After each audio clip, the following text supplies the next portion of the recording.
City Councillor in Nanaimo says he is ready to take a stand and get into a food fight, fighting for the rights of food trucks. For months now, food truck operators have been hitting the road and heading north, setting up shop in Parksville, where it's easy to get a license and start serving up specialty treats.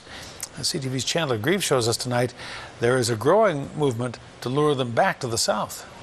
One corn taco and one tamale. Hot Tamale. It's opening day for a vegan Mexican food truck along Parksville's main drag. It's vegan, so that's even more exciting.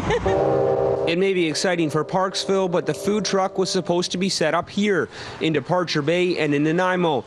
But despite more than 6 months of lobbying for a license in Nanaimo, the young couple couldn't even get a nibble from City Hall. A little bit bitter, it's less about food trucks and more about, I think, encouraging people to be entrepreneurs. But it was a different story up the highway, so they took their truck and their vegan tacos to Parksville. We just walked in and started filling out the application right away that day. We are a vibrant, exciting place. We want to provide variety and choice and activity in our downtown for both residents and visitors.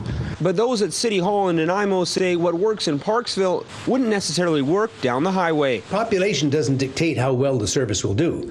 What determines how well the service will be is location. And in Parksville, I can see a huge number of locations that would be ideal for a truck.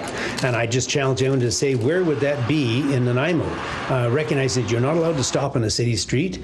You have restrictions on what you can sell. But the city's youngest councillor says his colleagues need to look at the future and brush aside tradition to make way for emerging trends. That's one of the things that we shouldn't be doing, is pushing away economic development from our city and giving it to another municipality.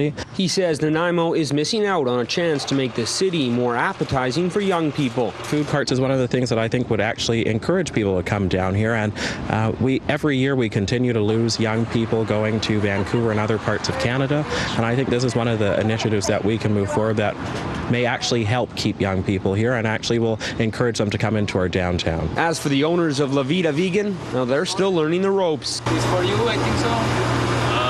But say they're just happy their new town gave them a chance. We feel part of the community. It's just our first day working for them and trying to give something to them. It's amazing the reaction that George Anderson hopes to bring to Nanaimo. He says he will work to convince the rest of council that food trucks would benefit the city in hopes that curbside lunches can bring some sizzle back to the Harbour City streets.